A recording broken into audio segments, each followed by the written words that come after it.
लालटेन क्यों नहीं देखूं? क्यों करूं मैं आपका काम? में मुस्लिम पॉपुलेशन 40% हो चुका है। जो हमारे साथ, हम उनका साथ। हमारे रामनवमी के जुलूस पर पत्थर फेंकने लगे, तलवार चलने लगी, गोलियां। नमस्कार, मैं हूं नवीन झा, डेली न्यूज़ अपडेट से। दोस्तों, मोदी जी का जो नारा है सबका साथ सबका विकास वाला, इसके ऊपर काफ़ी नेताओं के बयान आ रहे हैं, पार्टी के भी और पार्टी के बाहर के लोगों के भी, क्योंकि उस बयान की अभी धज्जियाँ उड़ रही है। तो इसके ऊपर मैं आपको कुछ नेताओं के बयान सुनवाऊंगा, उसके एनालिसिस करके बताऊंगा। तो अगर आपने अभी तक चैनल को सब्सक्राइब नहीं किया है तो कर लीजिए, और अंत में वीडियो को लाइक और शेयर करना ना भूलना। दोस्तों, मोदी जी ने जो नारा दिया था कि सबका साथ सबका विकास, सबका प्रयास, सबका विश्वास, अब इस नारे की धज्जियाँ उड़ने लगी हैं पार्टी के अंदर ही, क्योंकि उनको पता है कि आप जिसका विश्वास जीतने जा रहे हो, जिसका विकास करने जा रहे हो, ना तो आप विश्वास जीत पाओगे और न ही उनका विकास करने के बाद आप उनका वोट ले पाओगे। ये पहले भी था, लेकिन इस इलेक्शन में खुल के आ गया दोस्तों। तो पार्टी के अंदर से ही काफ़ी आवाज़ें उठने लगी है। अभी जब इलेक्शन हुआ था 4 जून को, रिज़ल्ट आने के थोड़े दिन बाद पार्टी के बाहर, अभी एक नेता पार्टी के बाहर जो जेडीयू के थे, देवेश चंद्र ठाकुर, जो बिहार के सीतामढ़ी से जीते थे, उन्होंने एक रैली में, एक इंटरव्यू से पहले तो एक पब्लिक मीटिंग में बोल दिया था कि मैं कभी अब इनका काम, पर्सनल काम नहीं करूंगा। 2 का नाम लिया था उन्होंने, यादव और मुस्लिम का। इस पर काफ़ी कंट्रोवर्सी हुई, मीडिया वाले उनके पास पहुंच गए इंटरव्यू लेने के लिए। तो अब देखिए देवेश चंद्र ठाकुर ने कहा क्या है। पहले कहने उन पे काफ़ी कंट्रोवर्सी हुई थी। एक क्लिप दिखाता हूं आपको, फिर उसके बाद बात करते हैं। काम करना हर आदमी का धर्म है, सरकार के खजाने पर हर आदमी का हक है, वो हमने किया है, सबसे ज़्यादा किया है, आगे भी करते रहेंगे। लेकिन व्यक्तिगत काम जब आप हमसे कराने आते हैं तो ये सोच के आते हैं ना कि ये हमारे जनप्रतिनिधि हैं, और जनप्रतिनिधि के नाम से ही आप सोच के आते हैं कि हाँ चलिए हम उनके पास चलते हैं, उनकी बात कोई सुनेगा और हम आपका काम बेशक बिना जाने, आपसे बिना पूछे, बिना आपको पहचाने मैं कर देता हूँ, और 25 साल से कर रहा हूँ। और जब चुनाव का समय आया तब आप मेरा तीर छाप पर आपको नरेंद्र मोदी दिखने लगा। तो मैं, आप जब अब आएंगे मेरे पास तो मैं आपके चेहरे पर लालटेन क्यों नहीं देखूं? क्यों करूं मैं आपका काम? व्यक्तिगत काम सार्वजनिक बार बार कर रहा हूं, हमेशा किया हूं, सबसे ज्यादा किया हूं, आगे भी करूंगा। व्यक्तिगत काम क्यों करूंगा? यादव और मुसलमान है, इन लोगों ने क्या खता किया? आखिर ऐसा क्या हुआ? क्योंकि बिहार में तो जातिवाद है और जाति पर लोग वोट देते हैं। तो फिर जाति के पास जाए ना काम कराने, तो काम कराने हमारे पास क्यों आते हैं? कोई दिक्कत नहीं है। किसी ने जबरदस्ती तुमको कहा है मेरे पास आओ, जाइए, चले जाइए, कोई दिक्कत कहाँ है? What's the problem? कोई समस्या नहीं है। मेरी आपकी दोस्ती वैसे ही बरकरार रहेगी, लेकिन काम मुझसे मत कराइए, व्यक्तिगत काम, इसमें कोई शक नहीं, इसमें कोई अब कॉम्प्रोमाइज होने की सवाल नहीं। देवेश चंद्र ठाकुर कह रहे कि अगर मैं किसी का व्यक्तिगत काम करता हूँ, सार्वजनिक काम करता रहूँगा, कोई दिक्कत नहीं है, लेकिन जब व्यक्तिगत काम करता हूँ तो मैं ये उम्मीद करता हूँ कि मुझे वो वोट देंगे। अगर व्यक्तिगत काम करने के बाद भी अगर मुझे वोट नहीं मिलता है तो मैं व्यक्तिगत काम क्यों करूँ? तो इस पे काफ़ी कंट्रोवर्सी हो गई कि ये ऐसा कोई नेता कैसे बोल सकता है। तो इसमें कोई प्रॉब्लम नहीं है। व्यक्तिगत काम कोई किसी का क्यों करेगा जब तक उनको आगे कोई फ़ायदा होने की उम्मीद नहीं होगी। अभी क्या हुआ है, बीजेपी के अंदर से आवाज़ें उठने लगी है। शुभेंदु अधिकारी जो बंगाल के नेता हैं, उन्होंने एक रैली में ये बोल दिया कि सबका साथ सबका विकास को बंद करो, ये नहीं चलेगा। अभी हम उसी के साथ रहेंगे, उसी का काम करेंगे जो हमारे साथ होगा।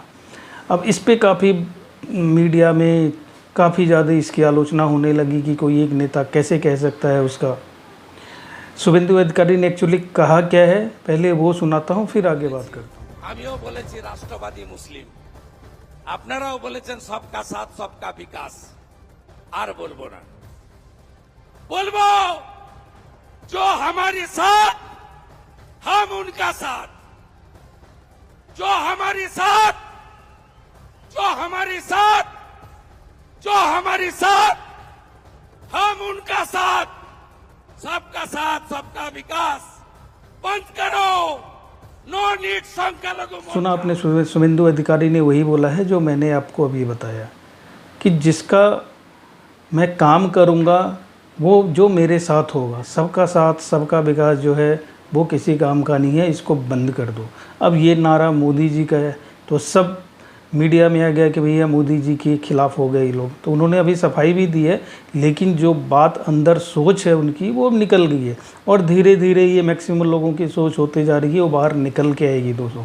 इनके इंटरव्यू के बाद जो फायर ब्रांड नेता बिहार के हैं गिरिराज सिंह, मीडिया वाले उनके पीछे पड़ गए। अब उन्होंने एक इंटरव्यू आज तक में दिया है और गिरिराज सिंह कहाँ पीछे हटने वाले होते हैं। उन्होंने जो चित्रा त्रिपाठी को इंटरव्यू दिया है आज तक को, उसमें भी उन्होंने बिल्कुल बेबाकी से अपनी राय रखी है। देखिए गिरिराज सिंह क्या बोल रहे हैं। देखिए, एक तरफ शुभेंदु अधिकारी का बयान सामने आया, हेमंता विश्व शर्मा बोल रहे हैं 1951 में 12% मुसलमान थे, अभी असम में 40% हो गए हैं। ऐसा लग रहा है कि भारतीय जनता पार्टी हिंदुत्व के मुद्दे पर ध्रुवीकरण की सियासत के तहत बहुत ज्यादा हिंदू मुसलमान करने लगी है। गिरिराज सिंह जी, क्या है टेक इस पर आपका? देखिए, मेरा मानना है चित्रा जी कि आप इस बात से वाकिफ होंगे कि भारतीय जनता पार्टी या भारत की जो सनातन मानसिकता है वो कभी मुसलमानों के साथ भेदभाव नहीं। 13 साल से हमारे रामनवमी के जुलूस पर पत्थर फेंकने लगे, तलवार चलने लगी, गोलियां चलने लगी, ये से कुछ न कुछ भूल हुई। आज ये मसला नहीं उठता, न तौफीक रजा जैसे लोग पैदा लेते। जिस समय अंबेडकर साहब, आप अंबेडकर को पढ़ें, अंबेडकर जी का भी इच्छा वही था, पटेल साहब की इच्छा वही थी, राजेंद्र बाबू की इच्छा वही थी कि देश में अगर धर्म के आधार पर पार्टीशन हो रहा है तो पूरे समाज को उधर दे दिया जाए, समाज को और किस समाज को दे दिया जाए। इसमें कोई छुपा के थोड़े हम बोल रहे हैं चित्रा जी, जो आपको लग रहा है। आपसे 1% खड़ा करता हूं। जहां जहां हिंदुओं की संख्या 90, 95, 98 है, वहां सामाजिक समरसता फर्स्ट क्लास है, कोई दिक्कत नहीं। लेकिन जहां 30, 40, 50 होता है, वहां मुसलमानों की आबादी, वहां सामाजिक समरसता क्यों टूटता है? मैं भी ये प्रश्न करना चाहता हूं। शुभेंदु अधिकारी ने क्या किया, इस पर आप लोगों को, खास करके मीडिया जगत, इसे तुरंत दूसरे रूप में ले लेते हैं। सच्चाई को कबूल ना होगा। जिसको सर्वे करना है वो सर्वे करके देख ले कि जहां जहां सामाजिक समरसता बिगड़ता है, जहां हिंदुओं की संख्या गिरी है, वहीं सामाजिक समरसता गिरता है। और ये बात भी सही है, जब तक सनातनियों की बहुमत है तभी तक लोकतंत्र हिफाजत में है।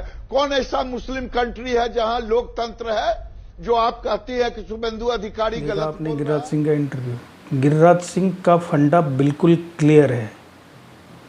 इसी तरह से फायर ब्रांड नेता जो आसाम के हैं, हेमंता विश्व शर्मा, वो तो इसीलिए चर्चा में रहते ही हैं। उनको सब मीडिया वाले बोलते हैं कि हिंदू मुस्लिम सबसे ज़्यादा यही करते हैं, लेकिन वो करें क्या? 40% मुस्लिम है उधर, और जहाँ पे इनकी संख्या ज़्यादा हो जाती है प्रॉब्लम वहीं पे हो जाती है। अभी उनको सह प्रभारी बनाया गया है झारखंड का, तो झारखंड में जब एक प्रेस कॉन्फ्रेंस में बैठे थे, उनसे सवाल पूछा गया तो उन्होंने जवाब दिया।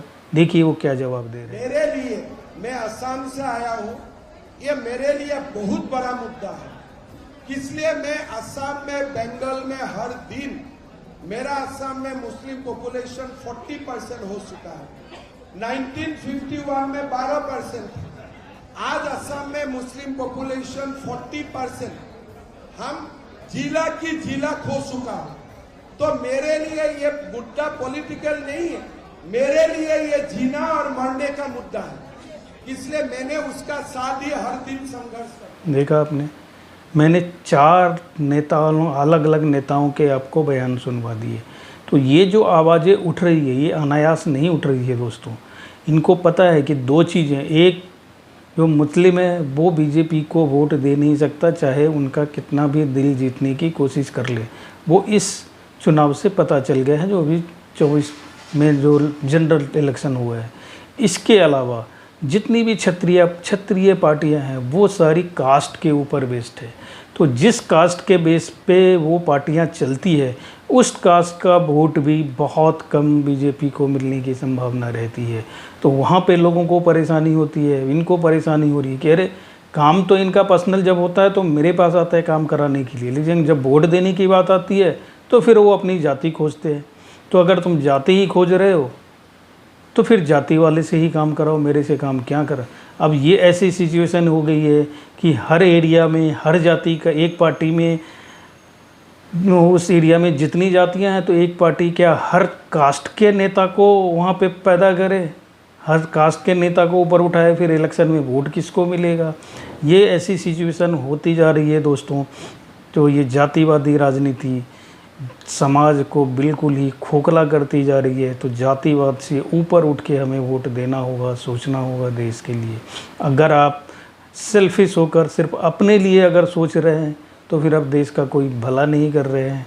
तो मेरा तो यही मानना है और मेरी ये गुजारिश है लोगों से कि आप सोच समझ के वोट करें, सिर्फ जाति के ऊपर जाके वोट ना करें दोस्तों।